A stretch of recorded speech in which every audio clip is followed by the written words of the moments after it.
pengen ganti HP nih, aku pengen ganti iPhone gitu kan. Ya udah beli. Kita jadi SPG itu selling, nggak kayak di market gitu, bukan. Sehari saya nawarin, banyak penolakan. Setelah Mbah suruh mandi, ada ritual, terus Mbah bilang, ini ritual pelet semar mesem ya. Besoknya saya mulai jualan dong SPG-an lagi. Saya pakai bedak, lipstick saya pakai lipstick, pakai bedak, pakai parfum, sudah pakai. Kayak di kaca tuh di belakang, kok ada perempuan cantik banget ya. Di situ sampai jualan enak banget. Sampai ada yang bilang, jadi simpenan saya aja lah, gak usah kerja lagi gitu. Mau dijatah berapa kamu per bulan? Teh, barangkali anak nonton nih, Ya. yang anak perempuan. Ya. Apa yang mau disampaikan? Bisa kumpul lagi sama Neng aja, udah. Keinginan terbesar saya pengen ketemu anak saya aja. Neng, ibu sayang Neng. Apa yang istilahnya, apa yang papa bilang sama Neng semuanya bohong. Ia berkeliling membawa botol dengan senyum tipis, mencoba menarik pelanggan lewat paras cantik dan manis. Kerasnya persaingan para SPG membuatnya meringis, hingga nekat mencari pengasihan lewat jalur magis. Mantra semar mesem dirapal lantang bersama doa. Pesonanya terpancar, banyak mata jatuh terpana.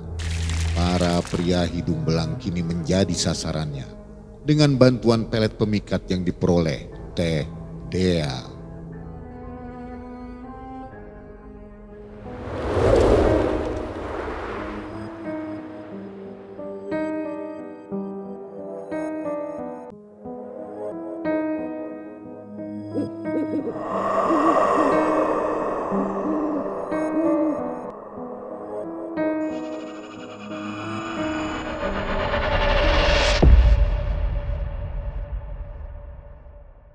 Assalamualaikum warahmatullahi wabarakatuh. Waalaikumsalam warahmatullahi wabarakatuh.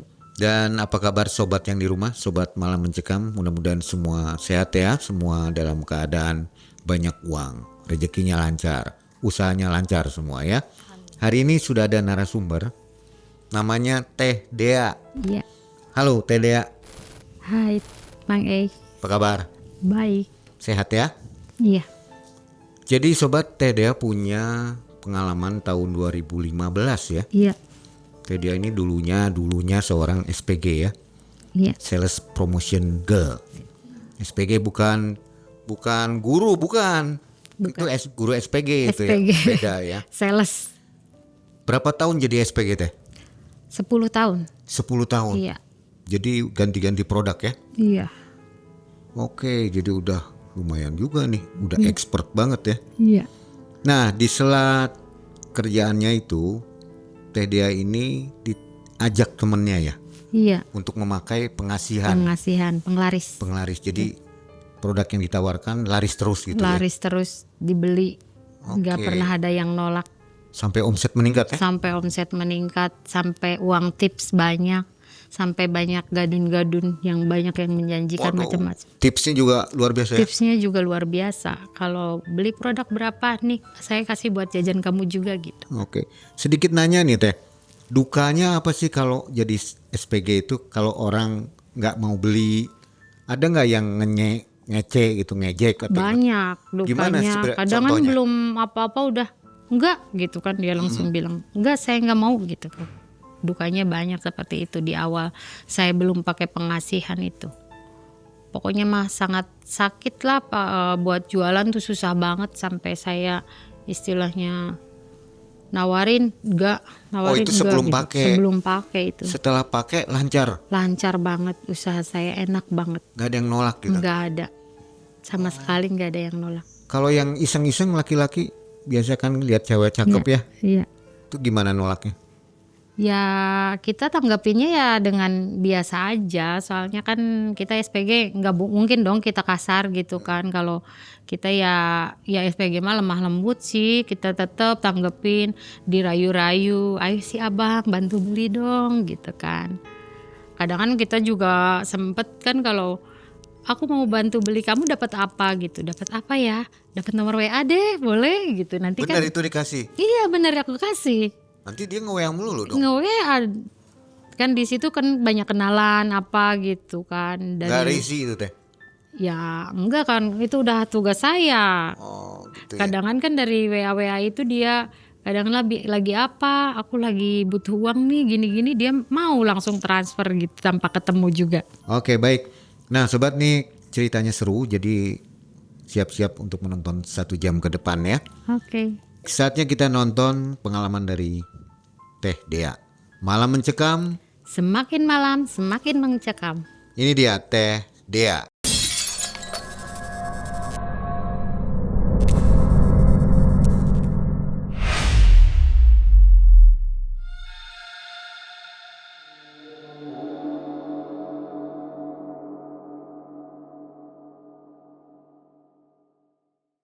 Gini ceritanya Mang di tahun 2015 saya seorang ibu rumah tangga. Di sini nama-nama udah saya samarkan semua. Di tahun 2015 saya punya seorang suami namanya Agung. Dia bekerja bisnis. Jadi pekerjaannya itu usahalah bisnis, jual beli HP sama jual beli motor. Awalnya rumah tangga kita sangat harmonis, bahagia. Sampai aku punya anak 3 sama Agung. Kita bahagia banget rumah tangga, dia jual beli motor lancar, jual beli HP lancar, uang ke saya lancar. Setelah makin kesini kok makin suami saya banyak perubahan ya, kenapa gitu. Dia terus-terusan, kamu ada uang gak? Ya gak ada, uang dari mana gitu kan, uang aku habis buat kebutuhan anak-anak, buat belanja apa gitu. Kamu bisa gak pinjem uang? Dia bilang, kok pinjem sih? Iya kan saya buat modal, dia bilang gitu kan. Bener buat modal? Iya saya buat modal aja, kata dia gitu ya.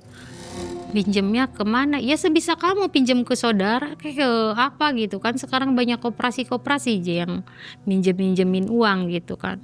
Di situ saya ngomong sama tetangga, teh ada pinjaman enggak sih teh yang kira-kira bisa dibayar nyicil gitu. Terus kata tetangga, kamu mau ikutan ikutan apa gitu. Ada aja pinjaman yang kumpulan-kumpulan gitu, kumpulan per kelompok gitu kan. Ya boleh deh kata aku tuh gitu. Kamu mau pinjam berapa? Ya kalau aku maunya gede. Ya nggak bisa lah, kalau pertama nggak bisa gede katanya gitu. Kalau pertama pasti kecil dulu. Ya udahlah kata aku tuh gitu. Terus aku ngomong kan sama suami, Pak ada tuh pinjaman gitu per kelompok gitu. Tapi pinjamannya nggak langsung gede. Ya udah buruan cepet ambil kata dia tuh. Emang bener kamunya buat modal? Iya bener buat modal. Terus buat apa? Kamu nanya-nanya aja orang beneran buat modal kata dia tuh.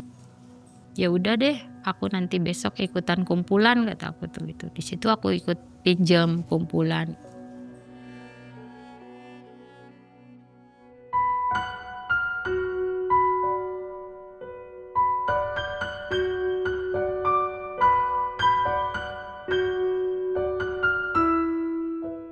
Sampai aku udah cair, aku kasihin kan. Ini aku udah cair, dipakai buat modal kan? Iya buat modal, kamu tuh banyak omong aja kata dia gitu. Pakai jaminan nggak?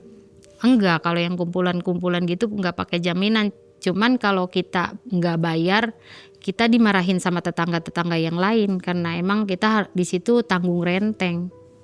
Dia minjem lagi, aku minjem ke saudara, ke temen, banyak lah. Dari pinjaman mulai 5 juta ke saudara pinjem lagi. Aku bilang ada yang jual motor nih 8 juta second, nanti aku bisa jual lebih dari 8 juta kan, untungnya lumayan buat kamu. Ya udah aku minjem ke adik aku, ke saudara-saudara kan. Sampai suatu hari aku dengar dari tetangga, Dea, kamu lihat nggak itu suami kamu lewat bawa cewek cantik gitu. Masa sih gitu kan, nggak mungkin lah suami saya kayak gitu kata aku gitu.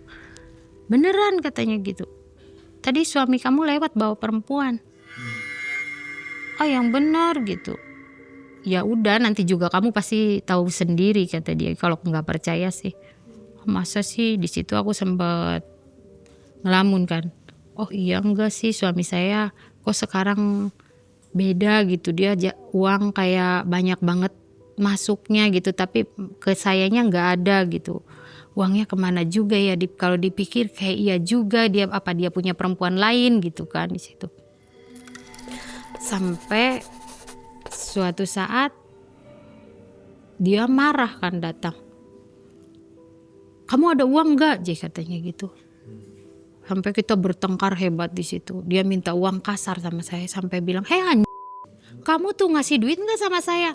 Orang saya udah lama nggak dikasih duit sama kamu, kataku gitu ya. Serem ya? Iya, dia sampai ngebanting gelas sampai pecah gitu kan. Pecahannya juga sampai kena muka saya sampai berdarah di sini tuh. Ya masih ada bekasnya di sini. Ada yang pelencrat ke sini tuh sampai aduh. Saya di situ nangis kan. Kok kamu jadi kasar sih? Kok kamu jadi kasar kayak gini? Ya kamu sekarang gak mau ngasih duit sama saya gitu kan. Kamu tuh modal-modal aja. Kemarin ada yang ngomong sama saya, kamu sama perempuan lain. Enggak lah, itu mah orang yang mau ngeberantakin rumah tangga kita aja gitu kan, dia bilang. Udahlah kamu tuh bohong aja, kata aku tuh. Sekarang tuh kamu tuh udah beda gitu. Sekarang sering banget kamu marah-marah. Dia sering banget bentak-bentak saya gitu.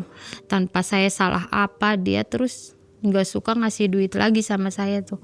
Dia bilang masih di luar, uangnya masih diputer aja. Dengan alasan itu terus, uangnya masih muter, masih ada di barang. Aku bilang, barangnya mana dong? Ada barangnya, nggak dibawa ke rumah, saya pajang di sana gitu. Tapi saya boleh kan lihat ke sana. Udahlah, perempuan tahu apa gitu. Kamu cukup di rumah urusin anak-anak kamu gitu, dia bilang. Udah dari situ sampai suatu hari aku lihat dia sama perempuan. Aku di situ nangis kan, sampai aku marahin itu perempuan itu, sampai aku tarik-tarik si perempuan itu bajunya, aku tarik-tarik. Kamu pelakor, kata aku tuh gitu ya. Kamu udah ngerusak rumah tangga saya. Si perempuan itu malah diem aja, dia malah senyum-senyum kayak orang ngece banget lah sama saya tuh. Saya sampai kesel banget, saya udah di situ histeris kan, nangis-nangis.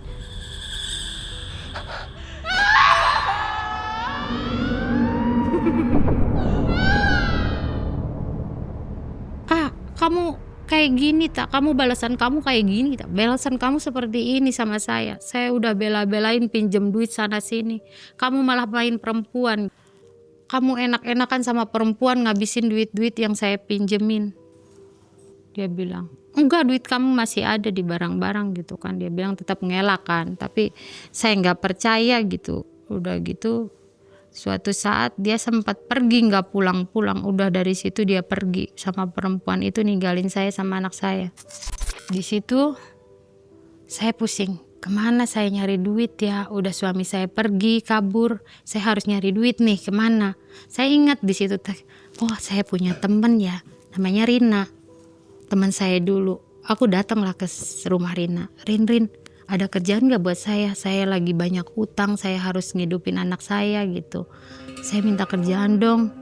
Ya udah aja katanya, nanti aku anter besok ke owner minuman kayak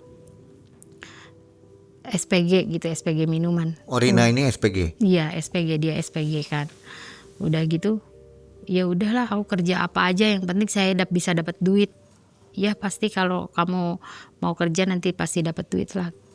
Dah besoknya saya datang lagi sama Rina, diantar kan ke Rina.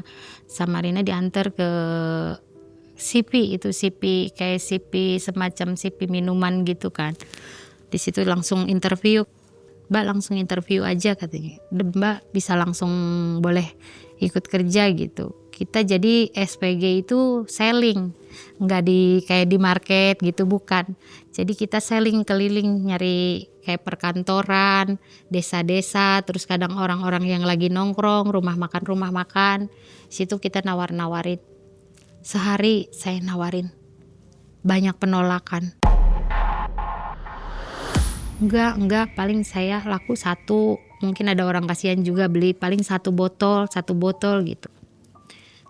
2 hari tetap sama seperti itu, sampai udah 7 hari tetap sama seperti itu. Saya cuman ada yang beli 1 botol. Saya dimarahin dong sama ownernya. Dia, kok kamu bisa jualan gak sih sebenarnya? Jualan kamu gimana ini?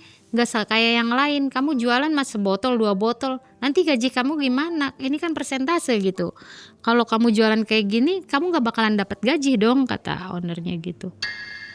Ya terus gimana? Terus saya ngelihat teman saya Rina, dia kok jualan enak banget ya. Nawarin, Pak bantu beli dong sepaket. Berapa sepaket? 100.000. Yaudah nih saya beli 100.000. Langsung nih buat jajan kamu, kadangan mah.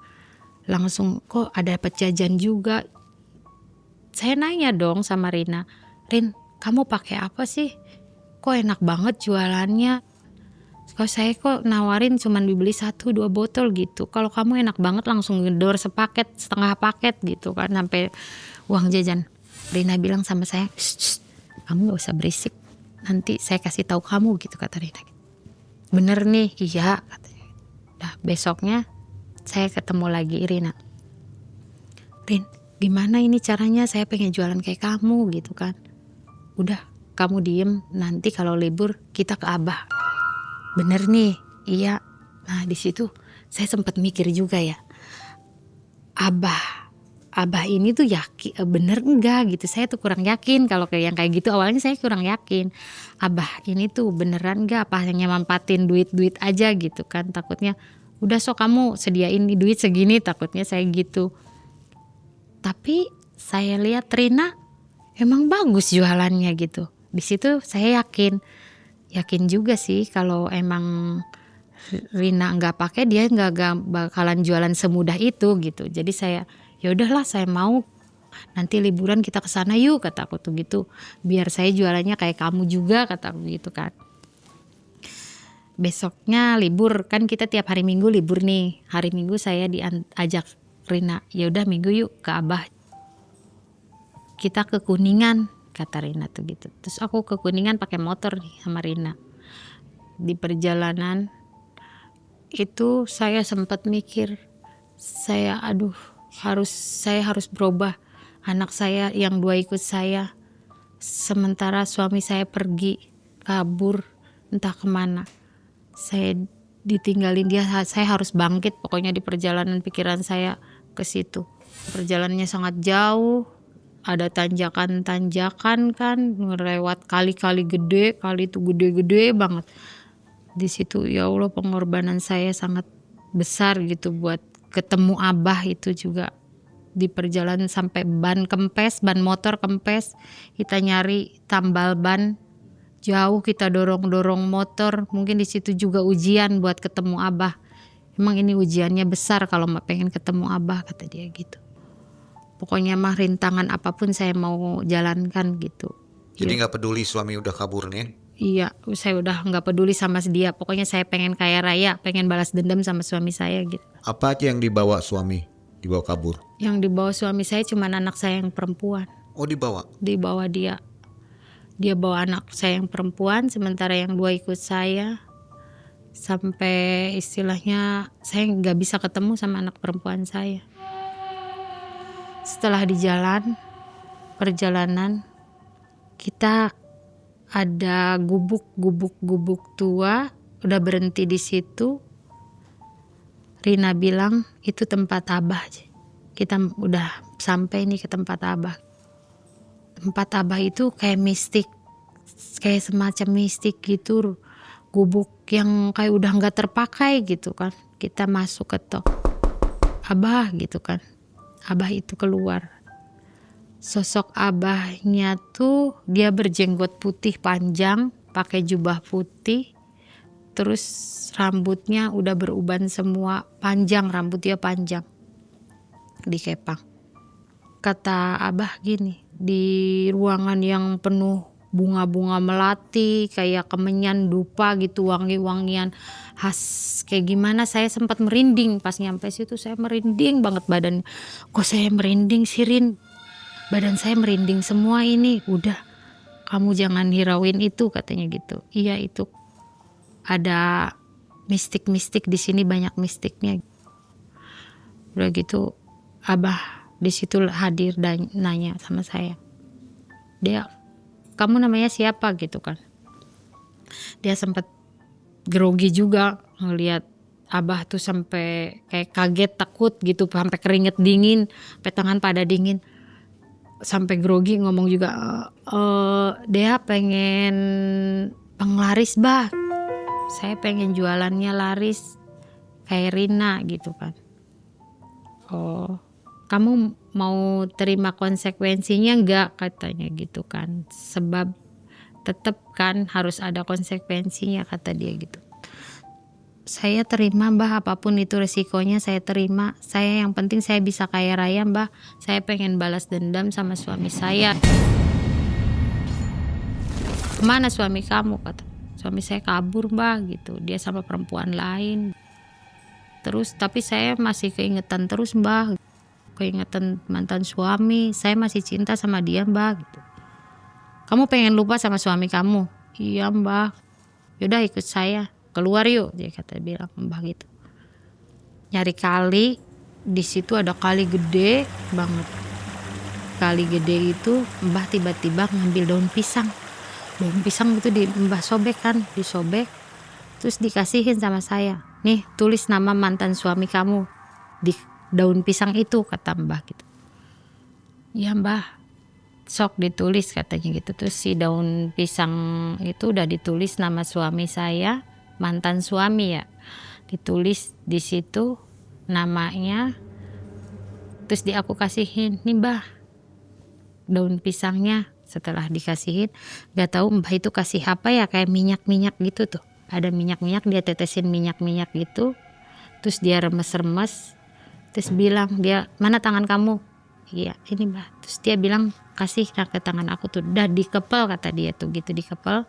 Kamu ke kali berbalik, badan kamu berbalik, kata Mbah tuh, badan kamu jangan ngelihat kali. Terus kamu lemparin si daun itu, katanya, ke kali sambil sambat nama dia. Kamu benci dia, dia bakalan keinget terus kamu. Turutinlah sama kata-kata Mbah. Aku benci, namanya diserut. Aku sambil lempar, pokoknya aku benci Agung gitu kan. Aku benci Agung, aku benci mantan suami aku yang namanya Agung. Sampai saking keselnya aku bilang, Agung tak lemparin si daun itu. Udah kamu jangan berbalik, jangan lihat ke kali, katanya. So kamu pergi, dah yuk balik lagi ke tempat saya. Di situ Mbah langsung, sok kamu sekarang mandi buat pembersihan badan kamu dulu, mandi kembang, kata Mbah. Nih kembangnya, sok kamu mandi ke sana ke kamar mandi, kata Mbah gitu.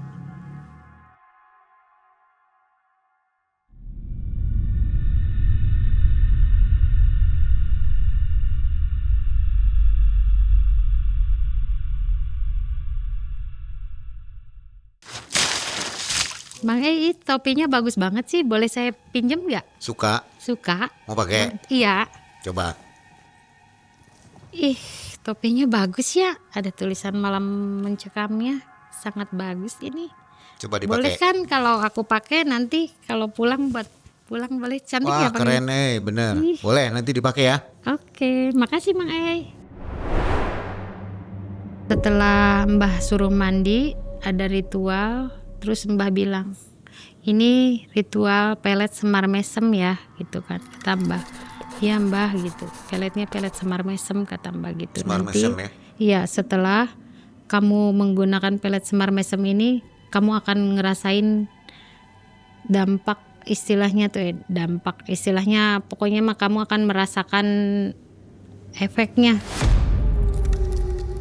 Kamu mandi, setelah mandi baju kamu buang. Untungnya aku bawa ganti, karena emang Rina kan udah ngomong bawa apa kayak semacam bawa baju buat ganti. Setelah mandi nanti kamu bajunya dibuang, kamu bawa ganti. Setelah bawa ganti kamu juga bawa kayak perlengkapan buat make up, kayak bedak, lipstik sama parfum kamu bawa gitu kan.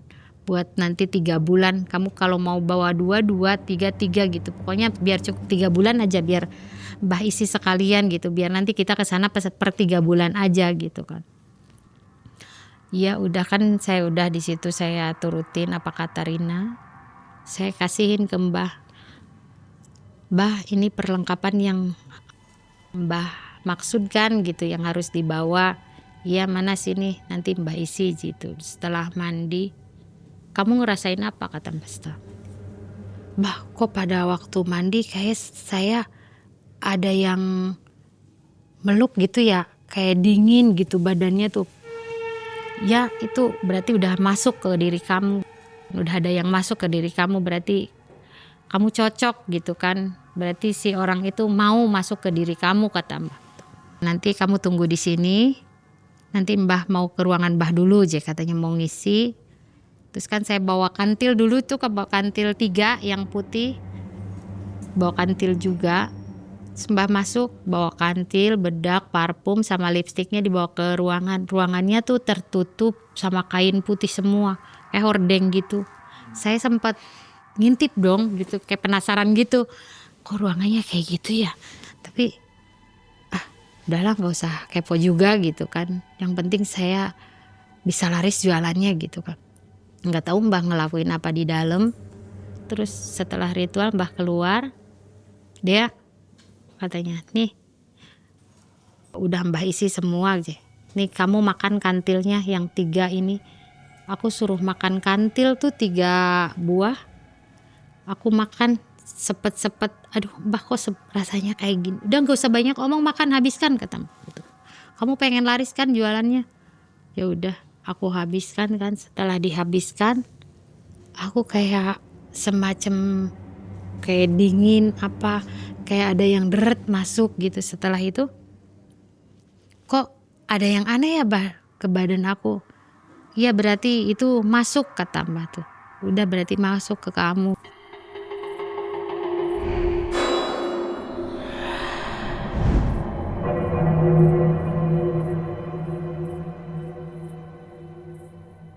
Di situ aku kasih uang 200.000 buat Mbah. Uang pertama kali datang aku kasih uang 200.000 buat Mbahnya. Mbah ini sebagai tanda terima kasih saya karena emang posisi saya selagi seperti ini. Saya gak bisa ngasih yang gede buat Mbah. Udah nanti kamu per 3 bulan kesini lagi. Terserah itu kamu mau kasih berapa sesuai dengan pendapatan kamu gitu kata Mbah. Ya udah di situ saya pulang. Setelah pulang besoknya saya mulai jualan dong SPG-an lagi.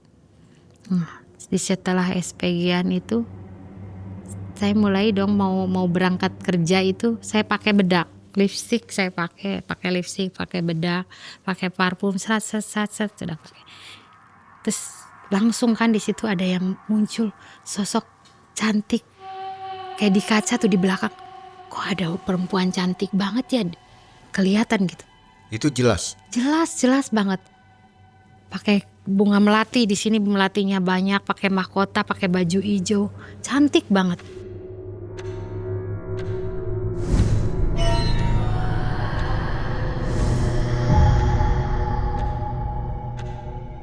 Kok ada perempuan cantik banget ya di belakang aku kataku gitu ya.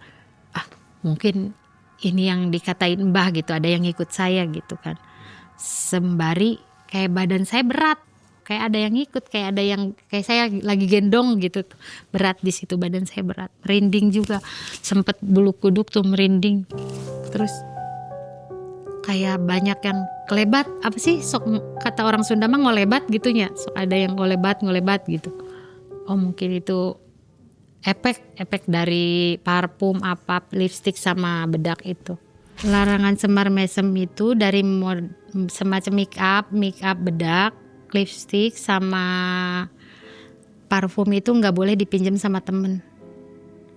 Pokoknya mah persyaratannya ini parfum, bedak sama lipstik itu nggak boleh kamu pinjamkan ke temen. Kalau ada temen kamu, teh pinjem parfumnya minta dong, kamu jangan kasih, bilang aja enggak aku enggak pinjemin gitu, aku enggak kasihin gitu. Udah biarin mau dibilang pelit mau bilang apa kamu pokoknya jangan sebutin ada apanya, pokoknya mah kamu bilang enggak aku enggak mau ngasih gitu aja wis. Mau dibilang pelit juga enggak apa-apa gitu. Kalau dikasih efeknya apa itu? Kalau dikasih nanti efeknya enggak ada, hilang. Buat pengasihannya hilang. Udah saya berangkat jualan. Di situ saya jualan. Ya ampun, jualan itu enak banget beneran.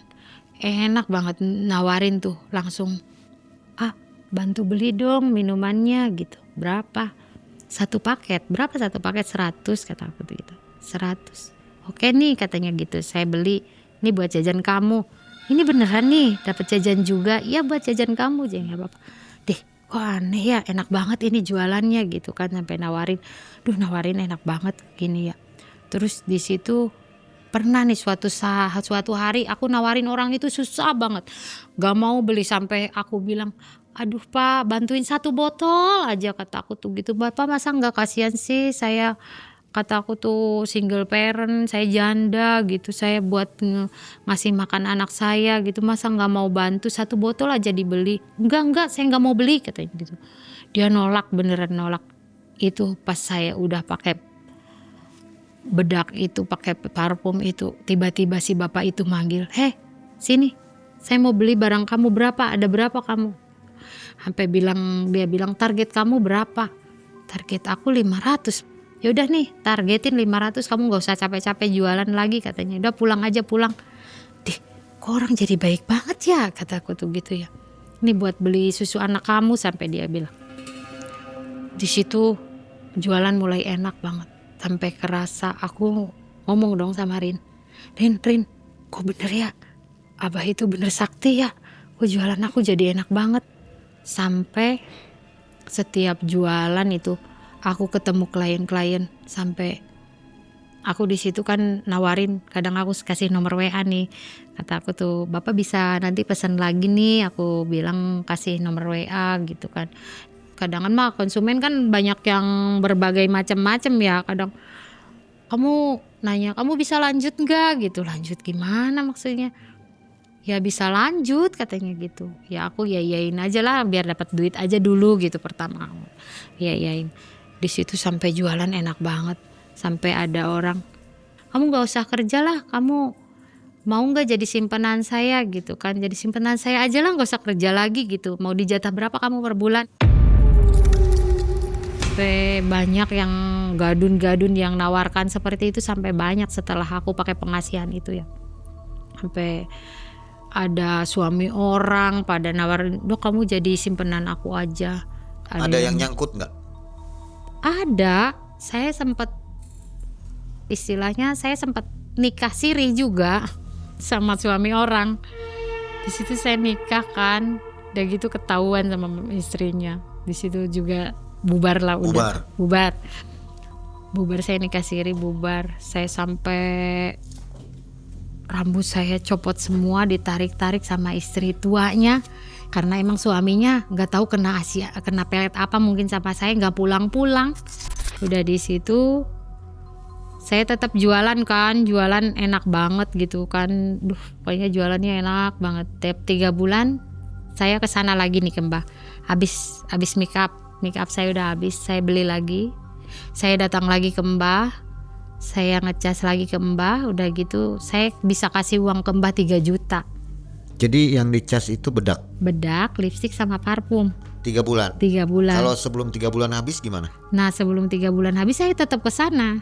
Saya bawa bedak itu tetap dicas lagi sama Mbah. Karena kan jarak Cirebon Kuningan juga nggak terlalu jauh ya. Oh jadi boleh sebelum 3 bulan? Boleh sebelum 3 bulan juga ke sana, boleh kalau emang udah habis.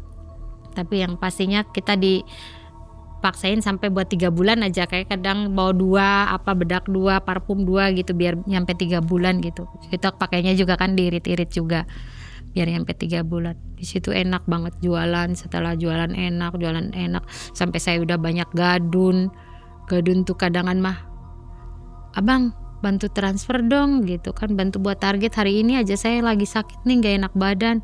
Ya udah Abang transfer. Sampai transferan juga sering saya dapat transferan dari gadun saya gitu setelah pakai. Ya tiap saya mau komunikasi video call juga saya tetap pakai bedak itu biar orang itu tertarik gitu sama saya gitu kan. Sebagian penonton nggak tahu gadun loh, apa tuh? Gadun itu orang yang banyak duit, istilahnya dibilang om-om, orang yang udah tua, orang yang udah usia lanjut, banyak duit. Jadi di situ SPG bilang gadun gitu. Singkatan apa? Nggak ada singkatan ya, pokoknya mah orang tajir lah, tajir melintir gitu kan istilahnya, banyak duit tapi udah tua gitu. Kita bilang kadang kalau turun ada gadun gitu kan, kalau SPG pada kayak gitu. Pokoknya istilah SPG-nya gadun aja di situ. Kan banyak dikasih uang sama gadun-gadun. Aku minta ditransfer dong gitu. Setelah dia kadang ada yang transfer 1 juta, 2 juta gitu. Kadang aku dijanjiin bukan dijanjiin lagi ya istilahnya, kan dia bilang kamu mau jatah berapa per bulan, kamu mau nggak sebulan 10 juta. Ya aku mau dong, siapa sih yang nggak mau duit gitu. Aku sempet nih dapat 10 juta dari gadun buat 1 bulan, katanya kamu nih aku jatah 10 juta. Aku dapat 10 juta, aku beliin emas, aku ngasih orang tua juga. Pokoknya mah banyak di situ. Dari gadun-gadun itu banyak yang ngasih uang, banyak yang ngasih. Aku bilang aku mau beli kulkas, dia langsung transfer. Aku bilang pengen ganti HP nih, aku pengen ganti iPhone gitu kan. Ya udah beli. Enak. Pas setelah pakai pengasihan itu, gadun-gadun aku enak ngasihnya, tapi memang aku harus pakai bedak itu. Kalau aku mau video call aku harus pakai bedak dulu gitu. Kalau nggak pakai bedak itu enggak pernah dapet. Dia kayak nggak mau ngasihnya juga. Jadi aku kalau mau video call sama gadun aku istilahnya dibedak dulu, aku ngerayu dulu. Itu nggak minta imbalan mereka? Ya tetap kalau pacaran, ada ya pacaran ketemu gitu kan. Nah posisi di situ sudah punya suami siri? Aku udah pisah. Suatu hari tiba-tiba Rina telepon saya. Dek, tolong saya aja, katanya gitu. Dia sambil gemeter di telepon, suaranya gemeter. Dek, tolong saya gitu. Aku juga sampai gemeter ya nerima telepon. Kenapa Rin? Kamu kenapa? Ini saya panas, badan saya panas banget gitu kan, kata Rina. Aduh saya nggak kuat deh, katanya badan saya panas sekali, muka saya kayak kebakar gitu. Aduh Rin, kamu kenapa? Saya lupa nggak ke Mbah gitu kan. Lah kok kamu kayak gitu sih, makanya kata aku tuh kamu jangan sampai lalai gitu kan, konsekuensinya harus seperti itu. Iya tolongin dia, saya nggak kuat, tolongin. Dia nangis kan sampai cerit-cerit. Aduh saya nggak tega ngelihat Rina ya. Udah saya langsung dong datang karena emang dia pernah nolong saya. Saya juga kayak kasihan ngelihat dia kayak gitu. Saya langsung kan pergi ke rumah dia. Dia kayak gelepak, saya panas katanya gitu. Aduh terus gimana, saya harus gimana ini, saya nggak ngerti gitu. Terus tiba-tiba aku lihat spontan, lihat muka dia kayak keriput gitu, langsung keriput banyak kayak luka bakar gitu.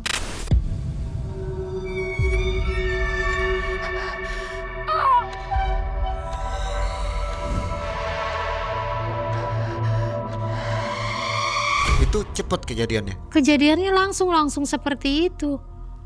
Aku lihat mukanya keriput, mukanya merah, terus kayak kepanasan, terus kayak kebakar gitu tuh, keriput kayak nenek-nenek.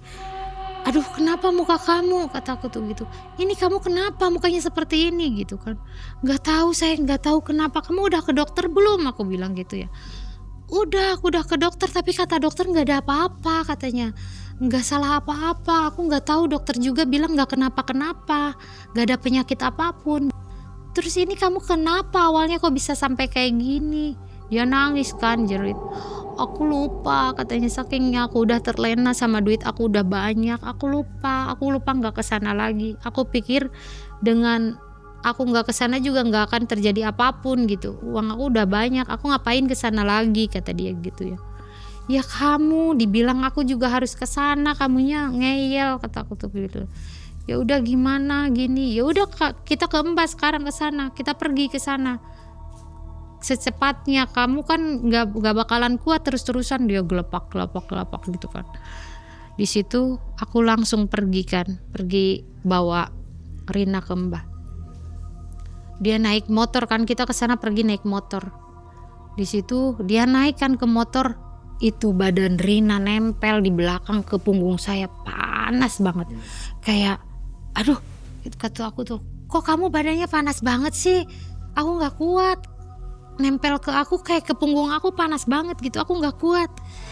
Ya nggak tahu, sampai ya udah kamu ngambil bantal sana, ngambil bantal biar badan kamu nggak nempel sama saya. Sampai aku di situ bawa bantal buat biar badan dia nggak nempel ke badan aku, karena emang badannya panas banget, panas sampai nggak, panasnya kayak kompor, kayak kecelentet gitu tuh.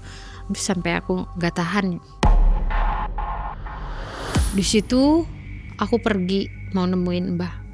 Di perjalanan banyak banget rintangan, kayak ada makhluk halus yang kayak banyak buat ngelarang buat biar pergi ke sana, biar nggak kehambat, mungkin biar dia tetap ngerasain panas itu mungkin ya. Sampai di perjalanan motor sampai mau kecelakaan kita di situ. Aduh, untung sampai untung kita saking hati-hati nggak terjadi apapun. Sampai kita nyampe ke situ dengan perjuangan yang besar tuh, nyampe ke Abah. Terus kita datang, Mbah, aduh gimana ini, teman saya gimana, dia kepanasan. Abahnya enak banget ngomong, resiko dia, kenapa dia lalai katanya gitu. Kenapa dia lalai katanya, suruh kesini dia nggak, udah enak kan, dia udah enak, mentang-mentang duitnya udah banyak dia lupain saya kata Abah. Makanya dia harus terima resikonya. Aduh Bah, tolong dong, tolong kata aku tuh, kasihan teman saya, dia ngerasain panas, dia ngerasain itu mukanya harus kayak gitu, gimana jualannya Bah? Ya resiko dia kata Abah gitu. Aduh, ada enggak sih penawarnya gitu biar teman saya terlepas dari ini semua, kata Abah. Ada persyaratannya, kamu harus nyari kantil merah 7 sama air dogan kelapa hijau yang obat. Nah, kamu cari itu. Tapi nyarinya di mana, Bah? Kan kantil merah susah. Jarang ada yang jual kantil merah, Bah. Ada di perbatasan antara Jawa Tengah sama Jawa Barat.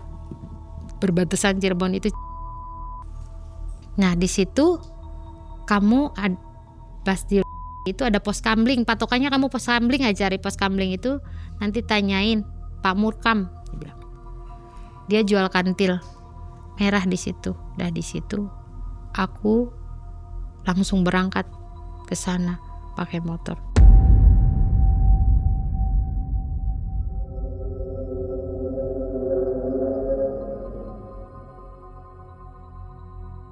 Aku nyari kan, ya dari itu kan nggak terlalu jauh kan ke sana, ya, tapi kan lumayan jauh juga. Aku langsung pergi ke sana nyari. Aku tanya-tanya. Oh, pas nyampe sana emang ada bener pos kamling, di situ ada pos kamling. Aku ketemu. Aku nanya dulu, Pak, ada yang tahu rumah Pak Murkam nggak yang jual kantil merah gitu. Pertama orang nggak tahu gitu kan. Nanya lagi ke orang nggak tahu. Pas orang ketiga akhirnya tahu. Oh iya itu di sana katanya gitu. Kamu tanyain aja. Langsung itu rumahnya yang cat merah. Di situ aku datang. Langsung nanya kan. Langsung, Pak, ada kantil merah nggak? Ada katanya gitu. Tapi harganya mahal. Harganya berapa emang? Kata aku. Harganya satunya 300.000. Wah, kok mahal amat? Gak bisa kurang. Gak bisa, itu udah harga pas katanya. Kalau kamu mau sok, enggak juga nggak apa-apa kata dia gitu. Ya di situ aku pikir lagi, daripada teman aku ngerasain tetap seperti itu, aku beli dong. Pak, aku mohon ya beli 7 kata aku gitu. Aduh Dek, maaf J, katanya kantilnya nggak ada kalau 7, cuman ada 3. Loh kok cuman ada 3 sih? Iya kebetulan barangnya lagi kosong, ini barang kan susah aja katanya. Aduh gimana, kok cuman ada 3 ya? Tapi ya udahlah, kepaksa aku beli kan, barangkali emang 3 juga bisa nolong gitu kan. Setelah itu aku beli, aku di jalan nyari dogan juga udah dugan kalau orang Indonesia, kalau orang Sunda nama dogan ya. Nah di situ dugan juga udah dapet. Aku langsung pergi lagi kan ke mbak nih aku dapet, kata aku tuh gitu. Oh mahal banget ya, kantilnya kok sampai 300.000. Iya emang mahal, kata. Tapi mbak, kata aku tuh kok kantilnya cuma ada 3, gimana? Itu nggak ada, 7-nya barangnya lagi kosong, langka, datangnya juga nggak tahu kapan, kata aku tuh gitu. Lah ya 3 yang nggak bisa ya, masih jauh kurangnya, kata apa gitu ya. Tetap ritual nggak bisa dijalankan katanya gitu buat ininya, katanya kita mbak. Lah terus gimana mbak? Terus teman saya gimana?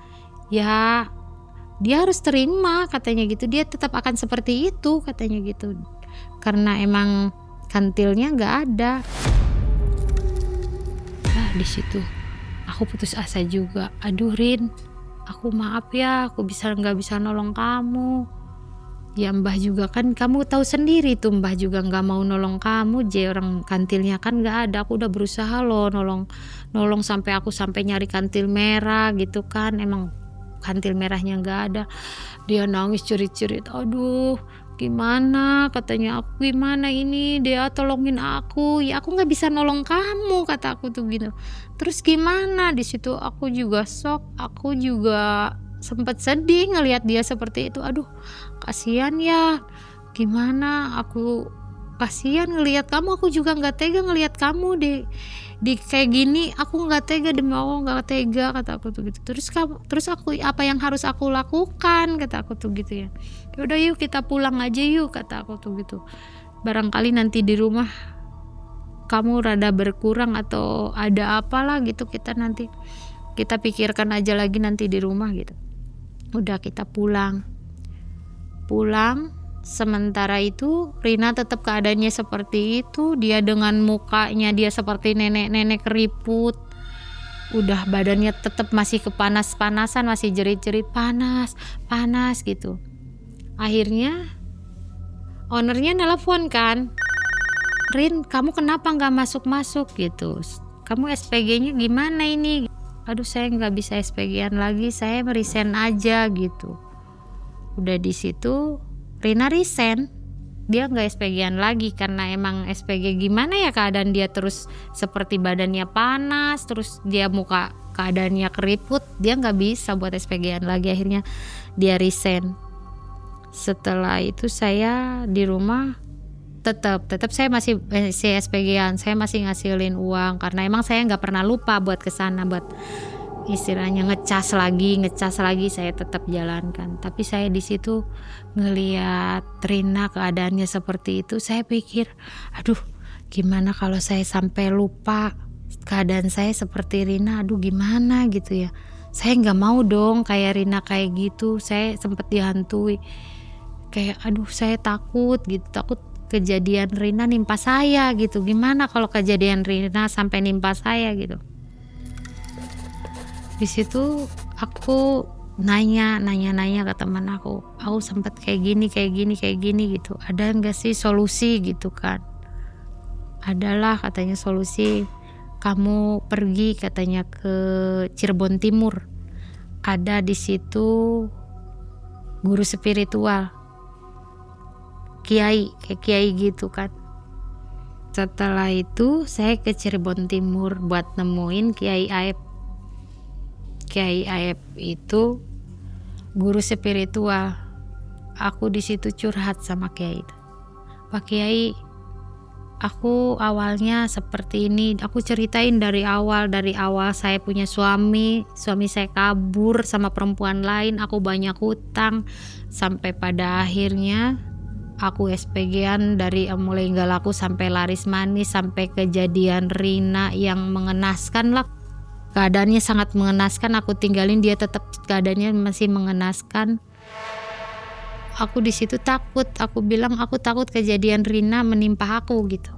Berarti ini sudah berapa tahun berjalan? Perjalanannya udah 10 tahun sampai 10 anak-anak tahun. aku udah sampai gede. Udah gede-gede, aku tetap sampai belum ketemu sama anak perempuan aku. anak perempuan aku pengen banget ketemu sama dia, susah banget buat ketemu dia. Aku sedih, aku ceritain juga sama Kiai, aku pengen banget ketemu anak perempuan aku bilang gitu kan. Terus dia bilang, ya udah sok nanti kamu ada pembersihan katanya gitu, ada ritual-ritual buat pembersihan kamu biar kamu hilang semua apa yang ada dalam diri kamu, kata Kiai. Iya Pak Kiai, saya minta tolong biar hilang semualah, hilang, gak apa-apa, saya hidup normal lagi kayak dulu, gak apa-apa, saya gak mau istilahnya yang terjadi sama teman saya, kejadiannya nanti nimpa saya gak mau Pak Kiai. Ngeri banget, kayak aduh, saya takut seperti itu gitu. Aku sedih di situ, sedih banget, udah sedih pengen ketemu anak aku, udah sedih seperti itu. Udah di situ Kiai, ya udah kamu mandi katanya, mandi dulu, dibersihkan, ambil air wudhu kata Pak Kiai.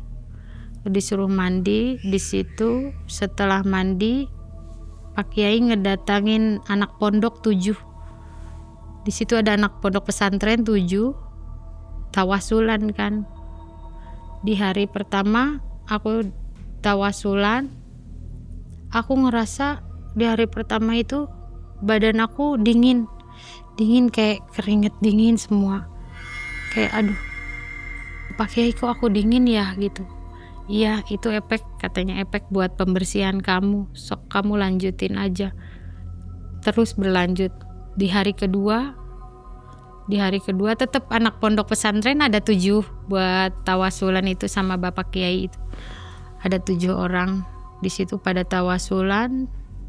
Di hari kedua merasakan perbedaan, nggak dingin, tapi di situ kayak ada hantu-hantu yang datang, kayak dia nggak mau buat keluar dari badan aku tuh, kayak nggak mau, dia kayak kamu jangan keluarin saya, kayak saya ditarik ke sana, ditarik ke sini gitu, kayak aduh kok saya badannya kayak ada yang narik gitu, kayak nggak boleh saya dikeluarin gitu. Dia bilang, kamu jangan keluarin saya, tetap ada di pikiran saya.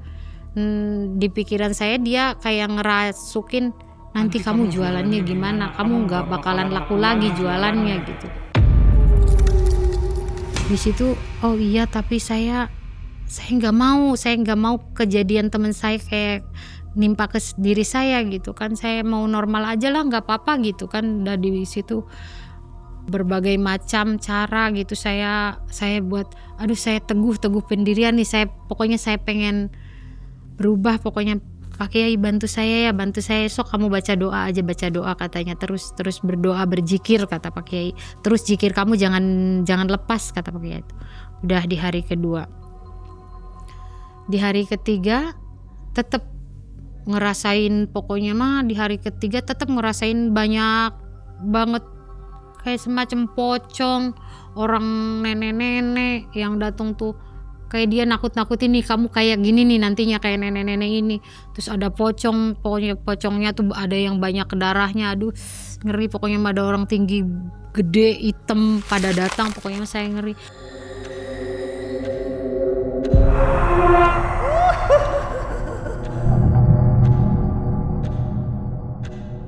Aduh Pak Kiai, sambil saya merem, saya terus zikir ya, sambil saya merem terus zikir sampai saya nangis. Aduh Pak Kiai gimana, saya ini kuat enggak gitu kan. Pak Kiai kamu kuat, terus zikir kamu jangan dihentikan, terus zikir terus. Saya kata Pak Kiai, saya bantu sama anak pondok pesantren di sini, saya bantu kamu gitu kan. Di hari ketiga, di hari keempat tetap sama, saya malah ngerasa keringet dingin, terus keringet baju saya sampai basah semua, sampai ke kaki saya basah, kayak keluar keringetnya keluar semua, panas, sampai saya panas banget. Aduh ini gimana, kayak ke badan saya panas gitu, tapi keringet keluar semua, basah baju tuh, sampai saya kayak kalau di apa sih orang Sunda mah diperes mah airnya banyak gitu, kok kayak gini ya. Udah itu efek kata Pak Kiai itu. Terus kamu lanjutkan, terus kamu zikir terus, jangan lepas zikirnya kata Pak Kiai gitu. Terus saya terus zikir di hari ke-5, di hari ke-6, dan di hari ke-7 yang paling Pokoknya paling parah di hari ke-7 saya kayak mau mati. Di situ saya kayak dicek, napas saya nggak ada di situ, kayak ada yang nyek aja napas saya sampai kayak aduh gimana nih, saya nggak bisa napas Pak Kiai gitu kan, kayak perut saya mual Pak Kiai, udah sok. Di situ saya muntah, saking ada yang kayak tenggorokan saya kecek. Di situ saya muntah banyak banget, sok keluarin kata Pak Kiai itu, keluarin. Saya sampai ke toilet kan, di situ saya muntah banyak banget sampai saya jijik ngelihat muntah saya juga, aduh sampai banyak banget muntah. Setelah muntah aku suruh ngambil wudhu lagi sama Kiai, terus suruh ngelanjutin zikir. Tetap kamu dibantu katanya, ini yang terakhir, kalau kamu kuat terus nggak ngelepas zikir kamu akan terbebas dari semuanya kata Pak Kiai gitu. Terus saya ngelanjutin terus, saya zikir saya kayak nggak berhenti, terus yang disuruh baca sama Pak Kiai saya jalanin terus saja sampai anak pondok pesantren juga pada ikut-ikutan kan, istilahnya pada ngebantu sama kiainya juga. Nah di hari ke-7 itu alhamdulillah udah terlepaskan dari situ, terlepas semua, kayak badan saya langsung setelah muntah itu langsung plong gitu. Mungkin kalau bisa dijabarkan kayak anak baru lahir lagi gitu kan, kayak aduh kayak saya ringan banget kok sekarang pakai saya kayak ringan gitu, nggak ada. Tetep kan kalau beban pikiran mah yang dulu kan tetap kalau duit banyak juga pikirannya nggak tenang. Kalau sekarang kok saya ngerasa tenang gitu ya, kayak adem gitu. Saya udah ngerasain tenang Pak Kiai, udah katanya sudah semua sudah hilang katanya. Kamu berhasil, nggak bakalan kamu terjadi apa-apa sama kamu, alhamdulillah katanya, kamu udah berhasil ngejalanin istilahnya pembersihan kamu kata Bapak Kiai itu. Ya udah di situ aku pulang. Setelah pulang aku masih SPG-an. Di SPG-an itu ya aku jualan seperti semula lagi, nggak kayak dulu lagi. Dulu aku jualan enak, sekarang enggak, biasa aja gitu kan. Istilahnya ada orang kasihan mungkin tetap ada yang beli, tapi yang nggak kayak dulu enak banget duitnya tuh. Kayak banyak gadun-gadun yang menjanjikan apa-apa gitu, kayak orang tajir-tajir enak gitu. Sekarang nggak ada, hilang semua. Orang yang istilahnya biasa ngasih transferan sama saya kayak model jatah bulanan ngasih, sekarang nggak ada semua. Tapi di situ saya banyak pelajaran banyak banget buat saya. Di situ saya sekarang tenang ngejalanin hidup, tenang, nyaman, damai. Cuman yang saya sangat inginkan di situ hanya satu, buat ketemu anak perempuan saya aja. Nasib Rina gimana? Kalau udah Rina udah nggak bisa ditolong lagi, udah seperti itu. Jadi apa, meninggal atau gimana? Akhirnya meninggal. Rina meninggal? Iya, akhirnya di meninggal. tahun berapa? Di tahun 2025. Tahun ini? Iya. Masih baru ya? Masih baru. Nggak bisa ditolong? Nggak bisa. Kenapa nggak ditawarin ke kiai itu juga? Dia nggak bisa ditolong, dia udah pasrah, dia diajak ke kiai dia nggak mau. Karena emang dia udah pasrah, udah nggak kuat gitu. Apa nggak coba kiainya dibawa ke rumahnya Rina? Nggak bisa, bapak kiainya kan juga dia tugasnya banyak, dia nggak mau kalau dibawa-bawa. Oh jadi dibiarkan sampai meninggal aja iya, begitu? sampai meninggal. Kasian juga ya. Iya. Baru soalnya saya juga masih SPG kan sampai sekarang. Masih ya? Masih. Tapi nggak seramai Tapi dulu. nggak seramai dulu, sekarang normal-normal aja. Tapi penghasilannya lancar ya? Alhamdulillah lancar. Alhamdulillah, mudah-mudahan tambah lancar terus ya. Iya, amin. Teh barangkali anak nonton nih, Iya. yang anak perempuan. Iya. Apa yang mau disampaikan? Buat anak perempuan, aku biasa manggil dia Neng ya. Aku hanya pengen banget bisa kumpul lagi sama Neng aja. Udah, keinginan terbesar saya pengen ketemu anak saya aja. Neng, ibu sayang Neng. Apa yang istilahnya, apa yang papa bilang sama Neng semuanya bohong. Ibu gak pernah pergi sama laki-laki lain, enggak. Pokoknya ibu sayang Neng. Ibu pengen ketemu Neng. Udah, ibu pengen kumpul sama Neng lagi gitu. Ya, Mudah-mudahan sobat yang nonton dan kenal dengan si Neng bisa menyampaikannya kalau Neng gak nonton ya. Iya. Baik, terima kasih Teh Dea. Mudah-mudahan lancar selalu dan Amin. kehidupannya bertambah membaik ya. Amin. Dan bisa berkumpul lagi dengan si Neng ya. Iya, amin. Terakhir, apa pesan untuk penonton Malam Mencekam? Pesannya saya berpesan hiduplah dengan istilahnya normal, nggak seperti saya sempat terjerumus ke pengasihan kayak daya penarik gitu, jangan, karena emang ada efek sampingnya akan ada. Udah kita hidup mendingan normal aja seperti ala kadarnya manusia biasa. Kita hanya berlindung kepada Allah aja lah, di situ hidup kita akan lebih tenang juga. Karena ditinggal suami, membuat Teh Dea belajar bertahan dalam sunyi. Ia menjual senyum sebagai seorang SPG, tanpa tahu bahwa ada bayaran lain yang mengintainya. Saran penglaris datang dari Mbak Rina. Namun, itu hanyalah pelukan palsu. Bedak dan parfum diisi janji semu. Ritual membuka pintu rezeki dilakukan. Uang mengalir dengan mudahnya. Namun tubuh Teh Dea terasa makin berat. Saat Mbak Rina mendadak menua dan tumbang, Teh Dea tersadar bahwa jalan pintas itu ternyata terlalu kejam. Info untuk sobat semua yang belum mencet tombol gabung dan belum masuk ke member area, silakan jalan-jalan di situ untuk nonton kisah-kisah yang tidak ada di video regular ya. Karena di sana ada kisah mistis yang tidak bisa ditampilkan di sini. Oke, mudah-mudahan sobat suka dengan fitur tambahan dari Malam Mencekam.